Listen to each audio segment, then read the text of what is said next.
Good evening, everyone. Welcome to our community forum on the official community plan.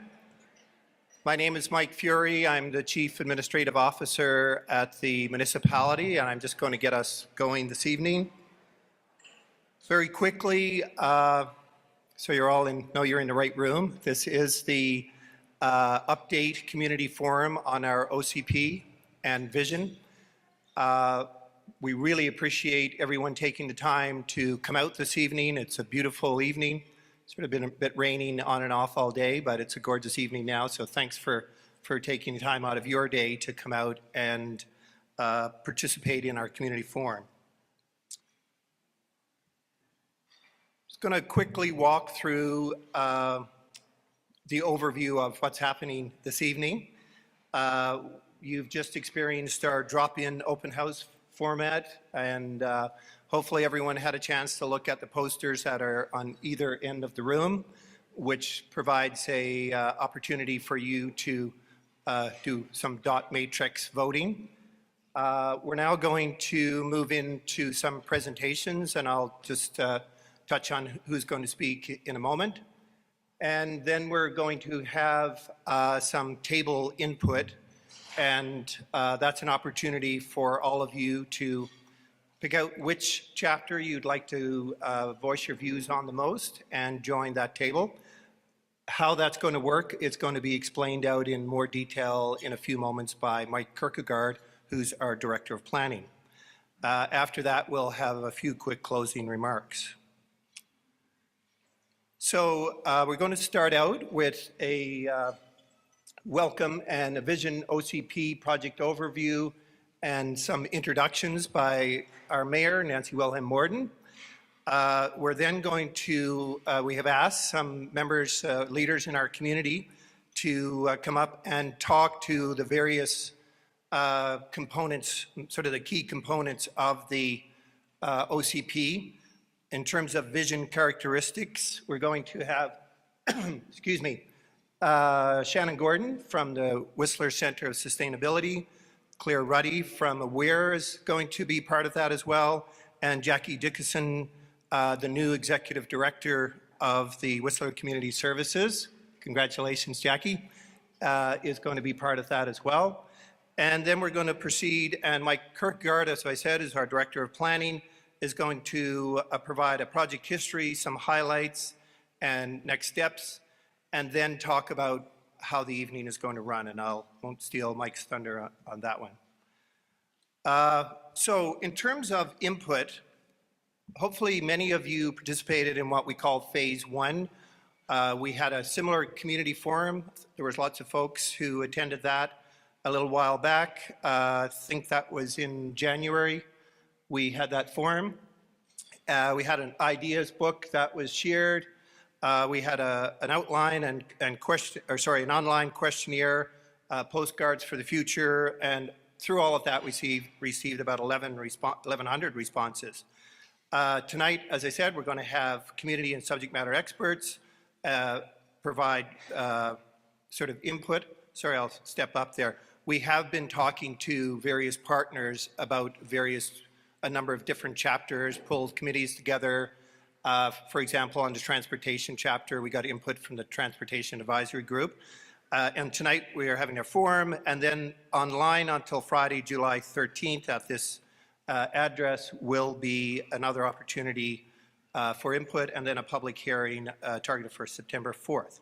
And all of this builds on the many hours of work that went on between 2010, 2011, around that period. So, without further ado, I'll introduce the mayor to come up and provide some opening remarks. Thank you.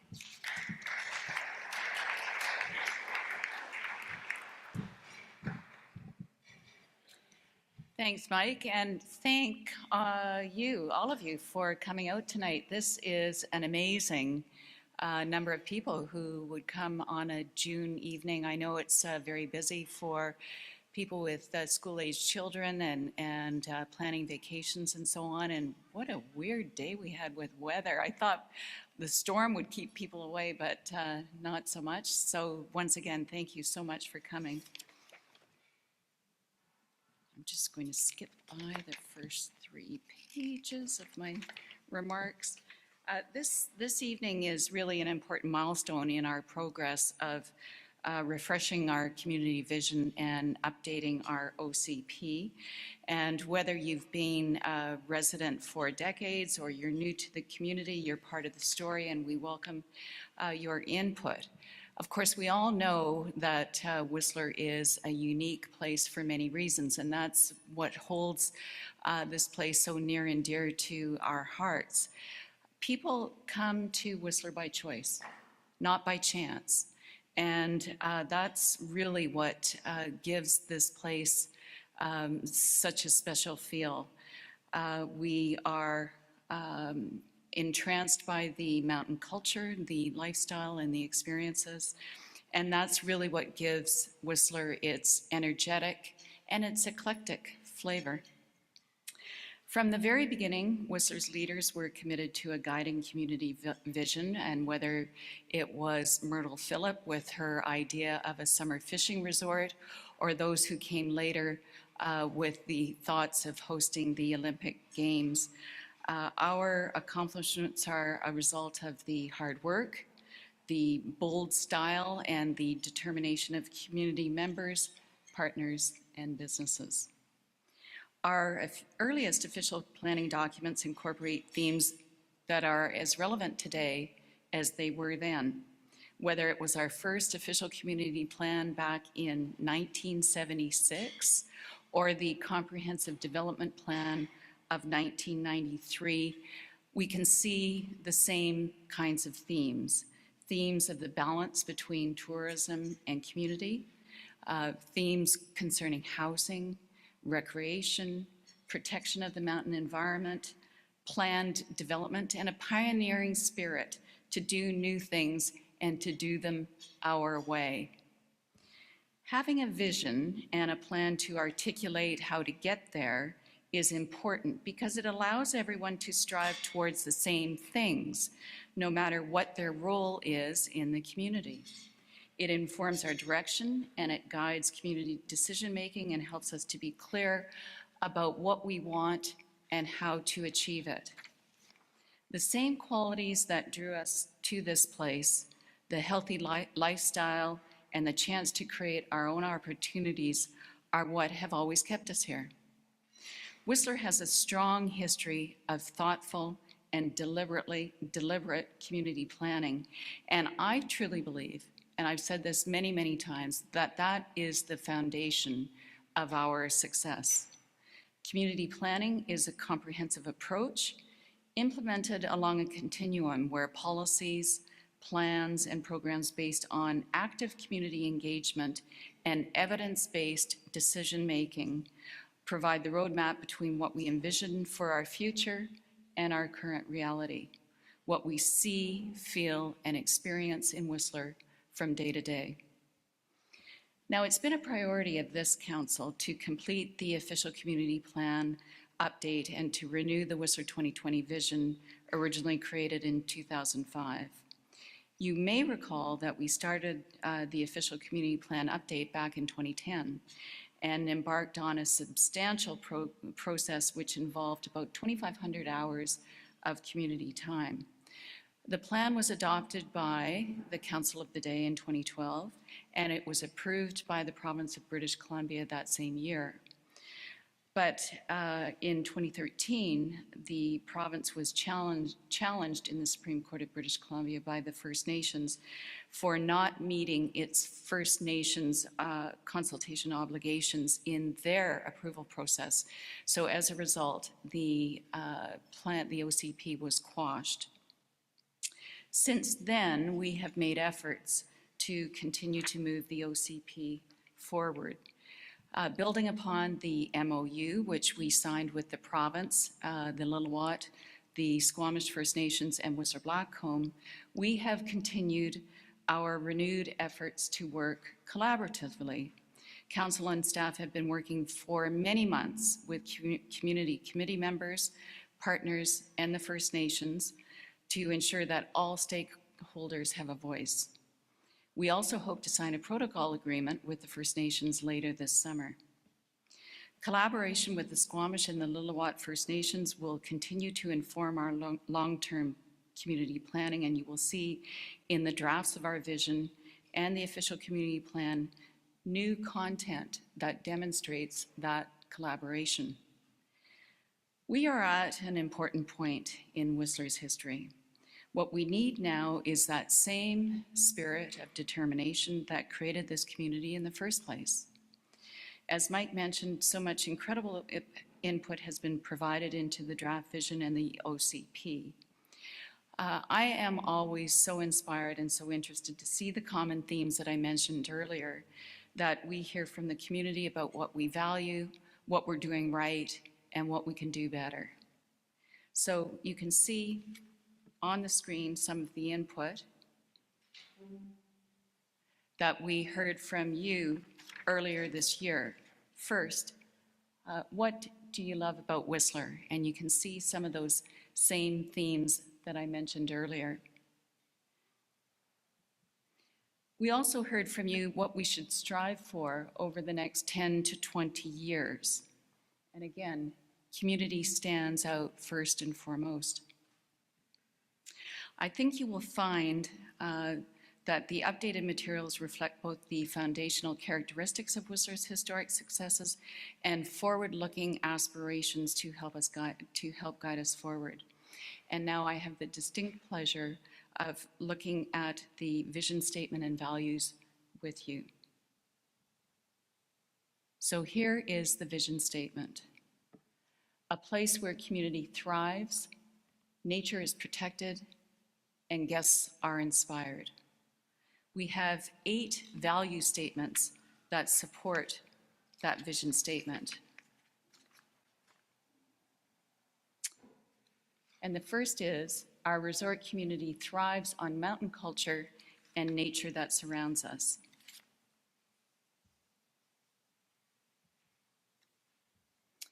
We protect the land, the forests, the lakes, and the rivers, and all that they sustain. We enjoy a high quality of life in balance with our prosperous tourism economy. Again, the word balance appeared in the work that we did with you earlier and is reflected in this value. We seek opportunities for innovation and renewal.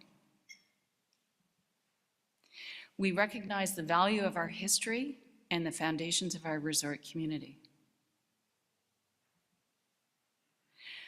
This is important.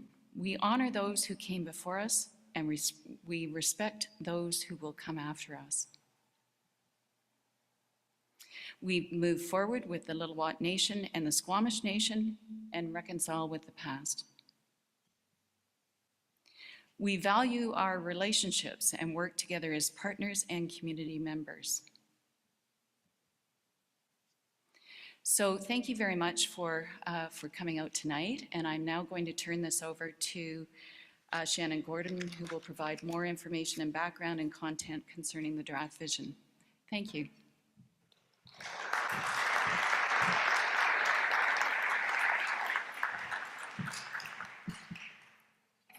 Thank you, Mayor Willem-Morden. Hello, everybody. Thank you for being here. My name is Shannon Gordon. I work with the Whistler Center for Sustainability, and I've had the pleasure of working with the municipality on this project. So I just wanted, the vision characteristics are intended to support the vision statement. So they provide a little more detail, and they essentially define what Whistler must achieve to be successful and sustainable into the future. For those of you familiar with Whistler 2020, which was our previous vision, our previous community vision, the characteristics are similar to the descriptions of success from that document. However, what we've done with the characteristics is we've brought them up a higher level. So they really are more at a principle level, and they then apply across everything we do, across all community systems. And by doing that in this next vision, what we've been able to do is go from 162 description of success statements, which didn't always make decision-making very easy, we've been able to go to 20 characteristics to facilitate decision-making and make that easier for staff, for council, for other community members as well. So the characteristics that we're going to introduce you to, they were developed through community input, but they were also based on social and ecological principles, sustainability principles, and economic goals. So they really have become sort of these, you can almost think of them as like universally accepted truths, things that we must achieve in Whistler to be successful and sustainable. So just as far as the process for these, there are sort of 4 categories of these characteristics. I'm going to take you through the first one, which is sense of place, and then I'll invite Claire Ruddy she's the executive director with AWARE. She will run you through the characteristics for natural environment, and then Jackie Dickinson will come up and introduce you to the community ones, and then I'll come back to do the tourism-based economy characteristics. We had hoped somebody from Tourism Whistler, Barrett Fisher, was going to be here tonight, but they have their retreat tonight, so today and tonight, so she was unable. So without further ado, so we have 4 characteristics for a sense of place. And really, the sense of place is about what you see and feel when you're here. You know, it's sort of the vibe and the physical environment, what surrounds us. So we have one around culture, and this is sort of a combination of you know, that our mountain culture really pervades Whistler, and that First Nations culture is also present. Landscape is about, you know, that the natural environment, natural areas really are the prominent component of our environment, of this place. And then balance, and the mayor already spoke to this, but this idea that we're balancing the community and the resort, and we're doing so within the capacity of the natural environment. So that's the third one. And then the fourth is really about vibrancy, you know, so that it's about that energy that we feel and those celebrations that occur so frequently in Whistler, but that we can still get away, you know, to places of solitude. So those are the 4 characteristics related to sense of place. And Claire is making her way up to introduce natural environment.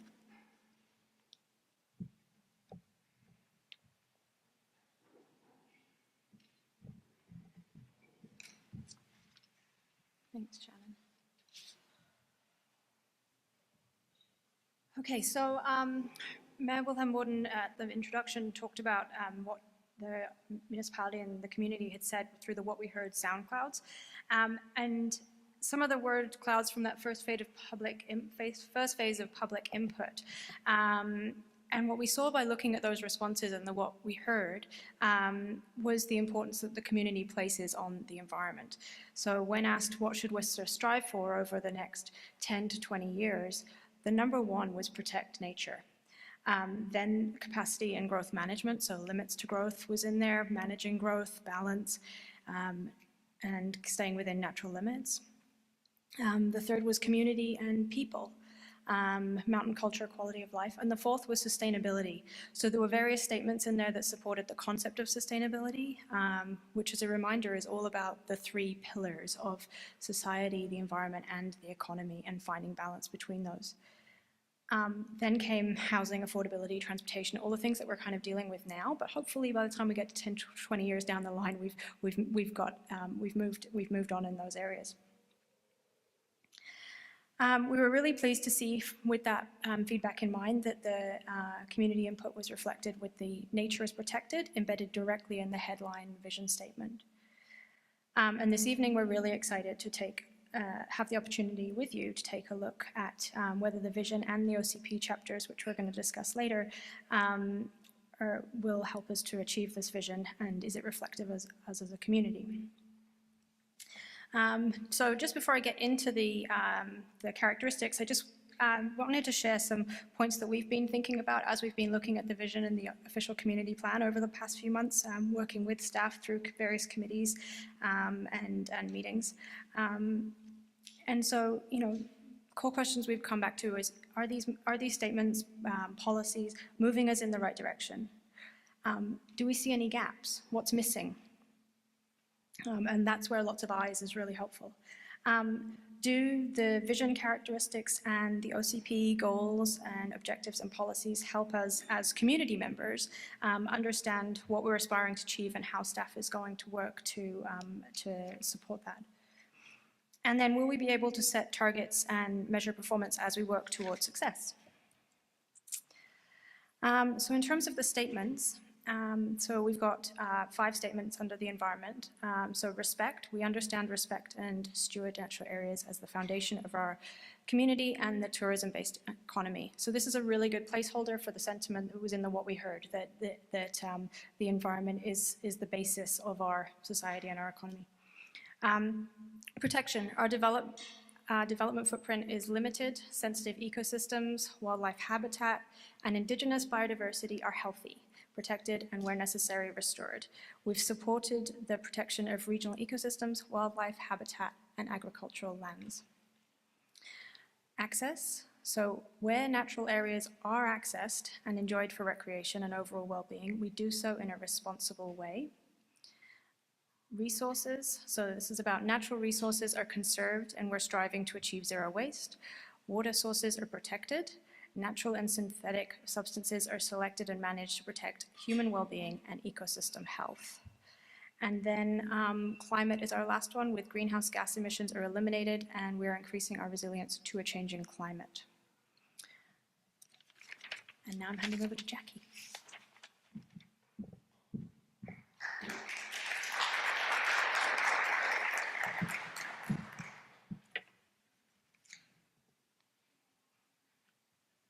Hello, my name is Jackie Dickinson, and I'm the new Executive Director for Whistler Community Services. I would like to thank the municipality for having me and their unconditional support that we have moving forward into our new building. Mayor Nancy Wilhelm Morton addressed at the very beginning that the biggest word that appeared on those slides was the word community. It's crucial to who we are, our sense of belonging, how we feel in this place, and how we move forward. I've been asked tonight to talk about why are they important? Why at Whistler Community Services do we support them? How is Whistler Community Services already addressing them? And how we hope they will be used by others. For those of you who don't know, we play a crucial role in making sure that this community is a healthy and safe place to live.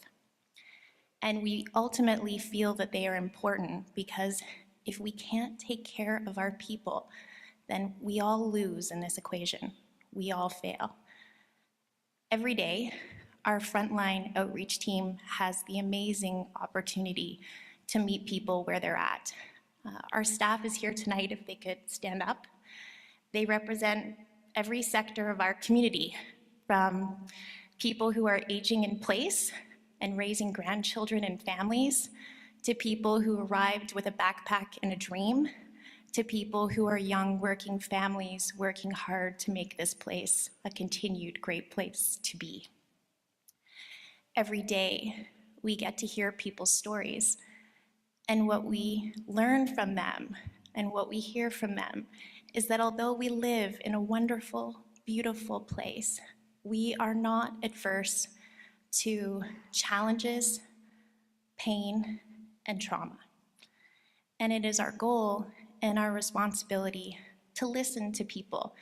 And I want to thank the municipality for providing this opportunity tonight.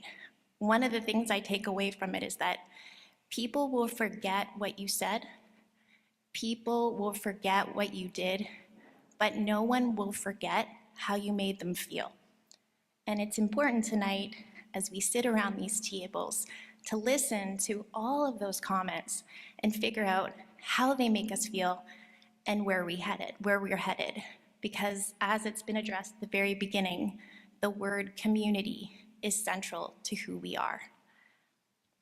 So at Whistler Community Services, we're very proud of the work we do, and we're very honored to be a part of tonight and to speak about these characteristics and chapters. Now I have to just move the slide along. Oh, it's done for me, fantastic. Quality of life. We enjoy good health and high quality of life, meeting our needs and participating in Whistler's lifestyle through all stages of life. It's important that we reflect on our immediate needs. As it's been already said tonight, housing, affordability, the ability to live here in meaningful ways is central to who we are as a community. Inclusiveness, residents and visitors of all ages, identities, abilities are welcome and included.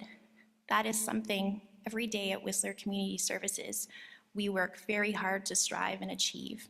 It isn't always easy, but it's central and important. I've often heard the quote that said, feeling heard is like feeling loved, that those two feelings are indistinguishable if we have the opportunity to listen to people and make sure they feel included in this process.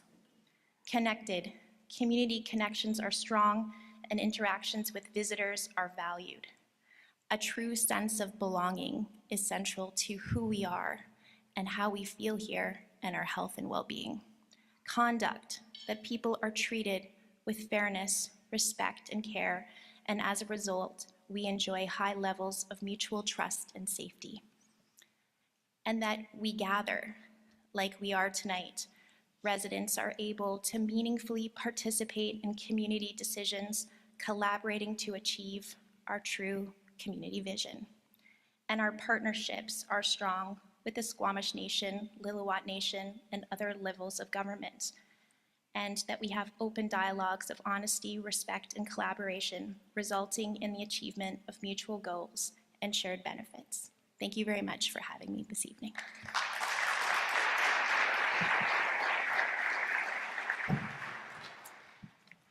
Thank you, Jackie and Claire. Lastly, just to keep things moving along, there are characteristics also related to the tourism-based economy. These are about what is needed for Whistler to have a successful local economy that is based on our foundation of a tourism destination. So we have 5 here, although it says 4.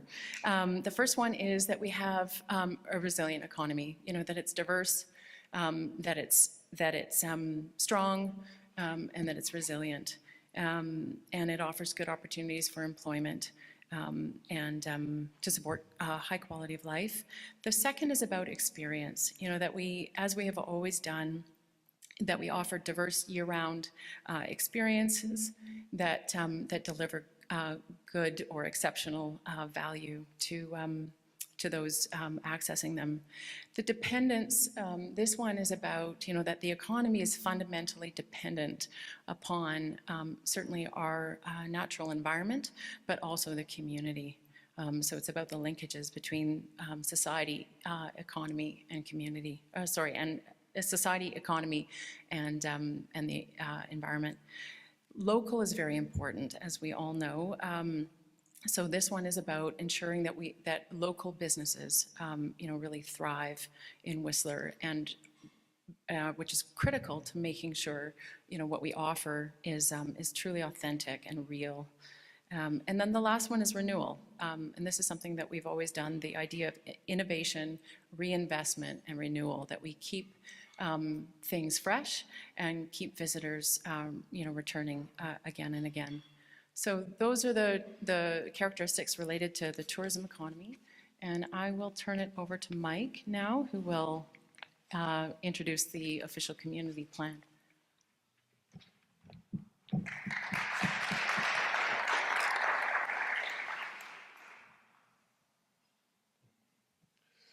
Well, good afternoon, everyone, and thank you for taking the time to come out and participate in our process.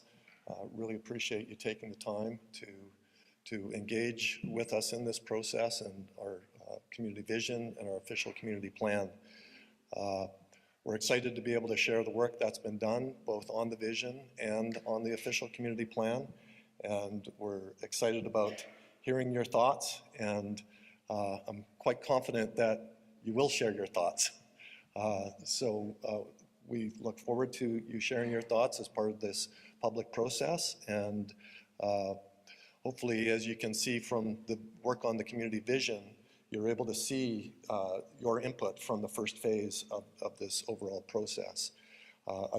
As I sat back and I listened to our vision and Mayor Nancy speak, and Shannon and Jackie and Claire, I felt personally quite good about the words and the vision that was developed, and hopefully you'll be as inspired and let us know what you think as well. I am now going to speak to the official community plan part of this process. The official community plan is quite a comprehensive document. We have just been able to put together and complete a draft that was made available on our municipal website on Friday. Our apologies for not having it out in a lot of time sooner than today, but there will be ample time for you to be able to not only benefit from the meeting this evening and get an overview, but to also be able to go online and see the details of the plan there over the next several weeks. So I will be giving a brief overview of the plan and the process moving forward. So what is an official community plan all about? And why is it important to us? The OCP is a statement of objectives and policies to guide decisions on planning and land use management, respecting the purposes of local government. Sorry, I'm not seeing my notes up here, but that's okay. I think they've disappeared a little bit. I'm more used to doing presentations at the lectern in front of council meetings than in front of an audience like this. Thank you, Shannon. That's helpful.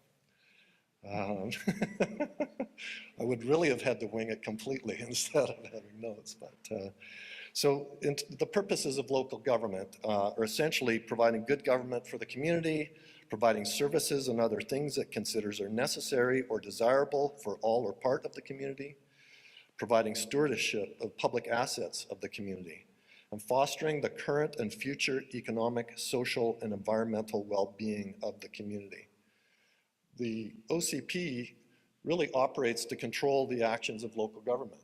It sets forth the policies by which we operate and make important decisions. There's something called the consistency rule. All bylaws enacted or works undertaken by council after adoption of an OCP must be consistent with the OCP. Importantly, this applies to our zoning bylaw. Our zoning bylaw is what dictates permitted uses of land, density of land, location, size, siting, all of the factors that affect development and its location.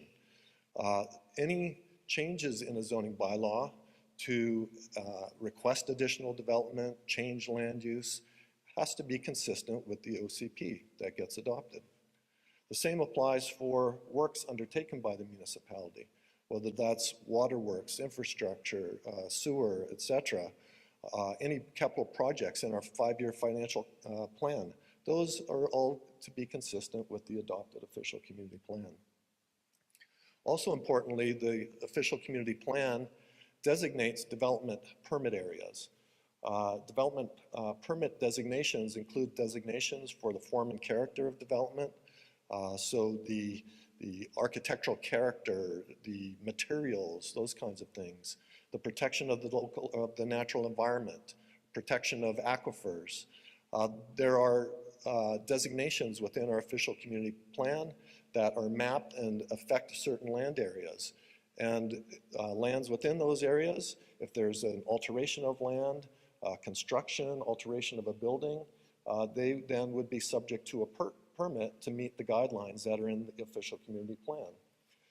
There are exemptions, and generally, single-family homes are exempt from development permits within our community, unless you happen to be located close to a riparian area, in which case you would also need a permit in addition to your building permit. But our development permit requirements are what allows us to have a high quality of development, architecturally, urban design-wise, landscape, and also in terms of our building performance. And that's how we see the quality of the built environment throughout our community. So in terms of our official community plan, we now are operating with the plan that was first formulated and adopted in 1993, 25 years ago. Things have changed a fair amount since then. And we have been able to utilize that plan. It was a good plan at the time, and there have been amendments over the years, but it really doesn't serve our community well in terms of how we've evolved and the new circumstances and the new issues of our community as time has gone on. We did look, the community came together and spent many, many hours back in the 2010 to 2013 timeframe in updating its official community plan. That was adopted. Unfortunately, it was challenged, and the plan was quashed by the BC Supreme Court. There was the BC government did not adequately fulfill its obligation to consult with the First Nations. That is something that we've been working on. Mike Fuhr, our CAO, had spoke about that earlier. And we've been working in hand with the nations through this process of updating the plan today. The best practice in terms of official community plans is to update them, to review and update them every 5 years. So we're a little overdue here. Then looking at what's gone on in the community over the past 25 years or so, this place has changed a fair amount, and people who have been here longer will have seen more change than people who have been here not as long. But since 1993, back then, the developed capacity of our accommodation base, so this is all residential accommodation, all the dwelling units in the community, and then all of the visitor accommodation, all of the hotels and condos and townhomes that have visitor accommodation, that was built out at 32,000 bed units. Today, we're at 55,500. In that time frame, we've also more than doubled the amount of commercial space. We've gone from 1.2 million square feet to over 2.5 million square feet. So there was, in 93, an original village area. Now we have Village North, we have the Upper Village, we have Whistler Creek. We have a significant amount of additional built commercial capacity. In that same time frame, we've gone from 1.3 million visitors, distinct visitors, to 3.3 million.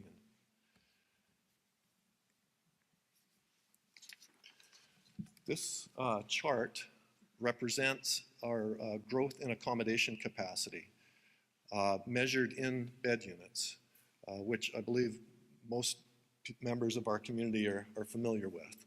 It is one of our growth management measurements, and I've just described briefly what it is. It measures the approved capacity of accommodation in the community, approved under existing zoning or approvals by council. Back in, you can see the blue portion of the chart is what's been built, and the gray portion is showing what remains to be built. So back in 1982, the official community plan at that time estimated the bed unit capacity to be 45,000 bed units. Then in 1989 and 1993, the plans identified an approved capacity under existing zoning at that time of 52,500 bed units. Since then, the community has really not looked to expand the bed unit capacity. Back in 1993, it was recognized that the community still had a long ways to go in terms of building out that capacity that existed. And there was a reluctancy to add more capacity. The only additional capacity that was added is for employee housing. So back in 1996, there was a resolution to add another 1,700 bed units for employee housing. And then as the community was working on Whistler 2020 back in 2004, there was another allocation of bed units for employee housing of 6,600 bed units, which really took us up to the 2010 figure here of approximately 61,000 bed units. You can see at the right-hand side of that chart, the gray lines really haven't increased much since that point in time. Since 2009 to today, there's only been an increase of approximately 300 bed units recognized in the inventory, and that was to recognize the Whistler RV campground down at the south end of town that was formerly in the SLRD. So we've been pretty constant over the last 7 years in terms of the bed unit capacity, and since 1993, really the only increases have been associated with providing for housing for our employees so that they can live and work in the community and meet the 75% goal that we established as part of 2020. So in terms of where we're at 90% built out of our approved capacity, and our current estimated approved capacity is about 61,500 bed units. So just comparing where we were at back in 2011 to today, quite a bit has changed as well. Back in 2011, when we were going through the community plan process at that time, the whole world was coming off of a global recession in 2008. We had the Olympics in 2010, which helped our community actually do better economically than other communities, but our economy, as evidenced by our average occupancy of our visitor accommodation base, was not doing very well. We're at below 50% in terms of our annual average occupancy, which is well below sustainable levels and below levels that are required for reinvestment in our properties and some of the aging properties in our community. The community has been very successful over the last number of years in attracting visitation. And we now have achieved levels of close to 70%. At the same time, our population has increased by almost 1,700 between 2011 and 2017.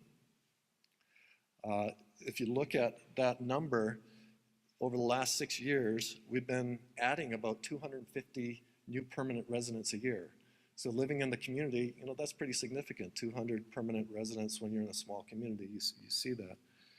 We also have, in terms of our average daily population, which includes our overnight visitors, our day visitors, our commuters, our permanent residents, our seasonal residents, average day, we've gone from 26,000 to 36,000 over the last 6 years. And at the same time, our employment has, in that period, gone from 11,800 full-time equivalents to 15,600. So we've added almost 4,000 full-time equivalents.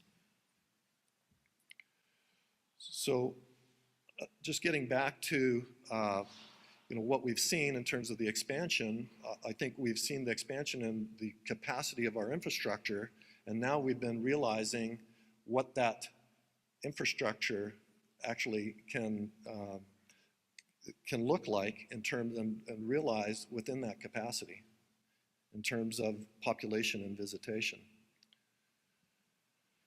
So in terms of what we heard from the community in the phase 1 of this process, given the increases in population and busyness, one of the things we heard is that there's an overall busyness of the resort community and the level of activity that's placing stress on the community and its systems.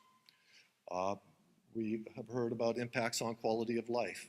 We see lack of employees in businesses, businesses not being able to operate at full capacity. That's tied to a lack of housing, real estate prices that have gone up. We've also seen traffic congestion, need to find additional school space. Medical facilities are experiencing utilization. There's increasing social needs. The community has expressed concerns over further growth on top of this. And there's an underlying concern about protecting our mountain character.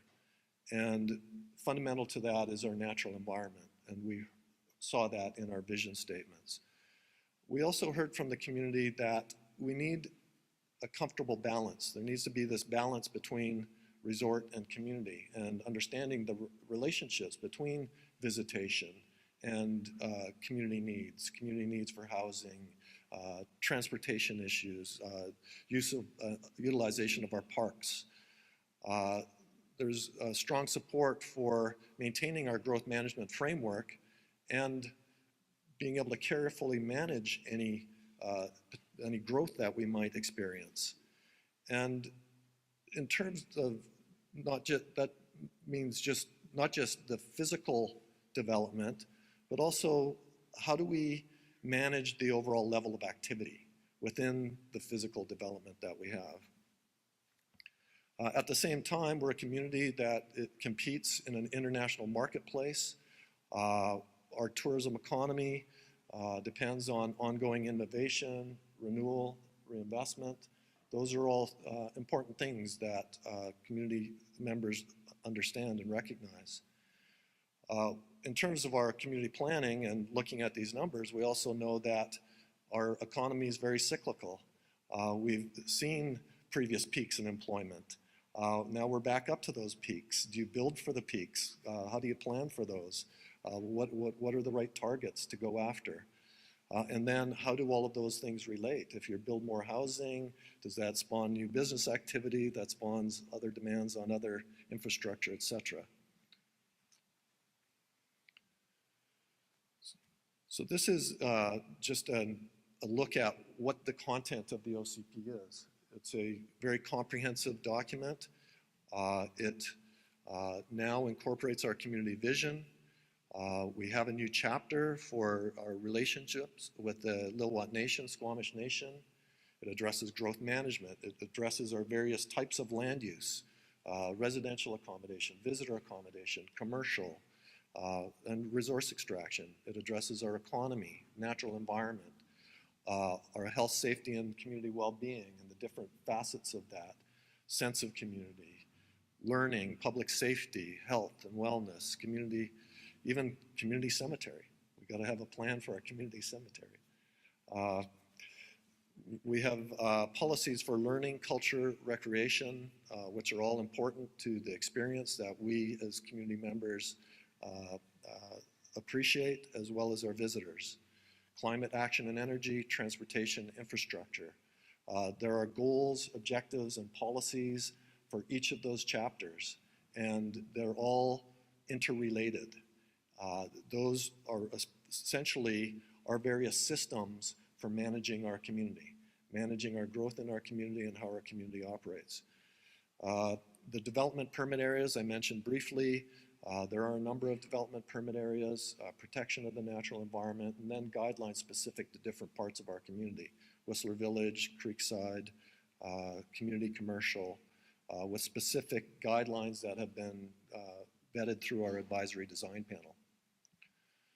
So all of that content that has been developed and is in draft form now really built upon the 2011 version of the document, updated for changes in our current reality, updated for all of the work that we've done as a community over the last 6 years, and then more recently developed through the input of our community task forces and advisory bodies, our design panel, our Alliance for Cultural Tourism, AWARE, EPI, Forest and Wildland Advisory Committee, the Task Force on Housing, the Measuring Up Committee, Rec Leisure Advisory Committee, Transportation Advisory Committee. Those are all standing committees that have community-appointed experts that provide input on the content of the plan. We also, last week, met with a growth management focus group and a commercial development focus group and quality of life focus groups where we don't have standing committees. Their input has not been incorporated into what you've seen, but it will be incorporated. And as well, we have been working with the First Nations and the provincial government through a consultation process on the development of the First Nations chapter and our growth management plan. So important to the community and what we heard is the growth management framework. The growth management framework developed in the 2011 plan had 3 components that addressed physical development. Those were the urban development containment area, the future land use map, and the accommodation capacity bed unit limit. So the urban development containment area is basically a boundary within the municipality that is drawn around the areas where we have residential development, commercial development, institutional development. That's where we would see development potentially occurring. This area essentially is the corridor between Function Junction and Emerald Estates. And it's important to recognize that within that area, not everything's going to be developed. We have in our policies and under existing land uses, a network of protected areas, of open spaces and parks. And that's really fundamental to the overall mountain environment, and it's fundamental to quality of life, and it's predominant in our urban development containment area. The future land use map, it identifies for every parcel of land in the community what the generalized land use that is suitable for that site is. So residential, commercial, parks, etc. Those 3 tools are really affecting the overall amount of development, its location, and the uses of the land. In addition, with this update of the OCP, we've reintroduced something from the 1993 plan, and that is a checklist for any proposed OCP amendment or rezoning. Has to go through a rigorous process of being evaluated against a list of criteria that addresses overall patterns of development, the traffic impacts, the compatibility with surrounding neighborhood, all of the different characteristics of our community that are important to us and that we have policies for in the plan are set forth, and then proposals are evaluated against those criteria. The other thing that the plan introduces is the concept of a balanced resort and community capacity. That's something that others have spoken to briefly. The idea of a balanced resort capacity is something that is within the provincial guidelines for resort development. It's a concept that looks at the comfortable capacity of facilities, and we believe that that concept can be applied to the community, and that there is a comfortable capacity, there's a qualitative capacity, and there's a quantitative capacity that needs to be integrated and balanced between resort and community. There are all of the interrelationships between visitation and population and employment and jobs and the amount of housing needed and the new business development, the amount of commercial space, the infrastructure capacity, water, sewer, parks, all of those things are interconnected. And this concept speaks to looking at those interconnections and the capacities of each. In addition, the plan lays out policies that speak to how do we try to manage the capacity within the infrastructure that we have. So this is the number of visitors, our population. What are the key factors that are driving those things? And what strategies might we have to influence the overall level of activity within the capacity that's been built? So there are policies towards that, and those will require collaboration and strategies. In terms of significant changes in content from 2011, there is a new chapter for the First Nations relations. There's a new section for sense of community. There was nothing previously, and we heard loud and clear community being important, new policies there. Integrating the master plan updates for Whistler and Blackcomb from 2013. In 2011, those hadn't been completed. They are now approved by the province, and this plan establishes a number of policies looking to integrate those master plans and the processes by which new development would be approved, considered, evaluated in the future. We've updated the growth management framework. We've integrated the Mayor's Task Force on Resident Housing and the different initiatives there for additional employee housing, Transportation Advisory Group, Rec Leisure Master Plan that was completed in 2015. We've added a new development permit designation for wildfire protection being wildfire being one of our biggest community threats, and this plan addresses and provides policy for that. We've also updated our mapping for our sensitive ecosystems. There's been extensive field research recently done by qualified environmental professionals to identify our sensitive ecosystem areas and delineate those in the field. We're updating for new provincial regulations on BC Energy Step Code and new water regulations, new water conservation, and new measures to achieve our zero waste goal. So hopefully that gives you a bit of an overview. In terms of the next steps in our process, we do have community input open for the next 3 weeks. I will show you online how you can provide input. You also have the opportunity this evening to provide input on the various chapters. Once we have received that input, and that input from community members and referral agencies, the school district, provincial agencies, we'll bring that together, consider it, develop a revised plan that addresses input, and bring it back to council for its consideration as a document for bylaw consideration. So the OCP is adopted by municipal bylaw. There are 2 readings of that bylaw, and then there's a public hearing. The public hearing is targeted for September the 4th, and at that point in time, members of the public are invited to come in a formal hearing process and speak to the plan. Council then considers that input, incorporates any changes into a revised document, and we would bring that document back to council for a 3rd reading, which would be targeted for September 18th. We are still subject to a ministerial review of our official community plan. The province has ministerial approval. That approval is something that we're working on through our consultation process with the province and the nations. And then ultimately, there would be council adoption after ministerial approval. So after tonight, I mentioned the opportunity to go online.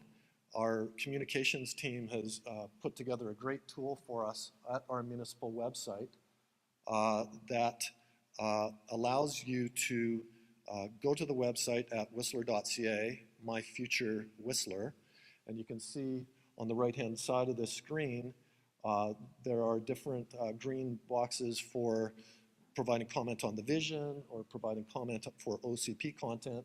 And each of those icons are different chapters. You can go into the chapters, see the policies under each chapter, and automatically type in your comments, and it goes right into the municipality. There's no idea books, no postcards, those kinds of things. It's online, entered right in, and we get your comments. So this is what it looks like for commercial and industrial. That might be a little difficult to read, but basically the chapter is laid out, and throughout that chapter, you would be able to insert any comments that you have on specific policies within the document. So for the rest of the evening until 8:30, you have a choice here. You can continue to go over to the posters and provide your comments right on the posters, or you can join us at different stations located throughout this venue. At those stations, staff will be available to answer any questions that you might have on the content of a particular chapter.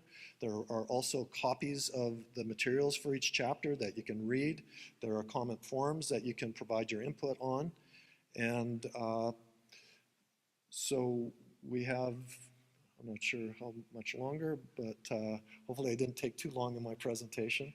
But over in that corner, we have growth management, the land use map, different residential visitor accommodation. We have our development permit area designations over here. And then the rest of the room is laid out like this. And you'll see transportation, infrastructure, arts, culture, and heritage, rec and leisure, sense of community, public safety, and children and youth. Okay. And you're free to float around from station to station. We're not convening to sit at one station and discuss.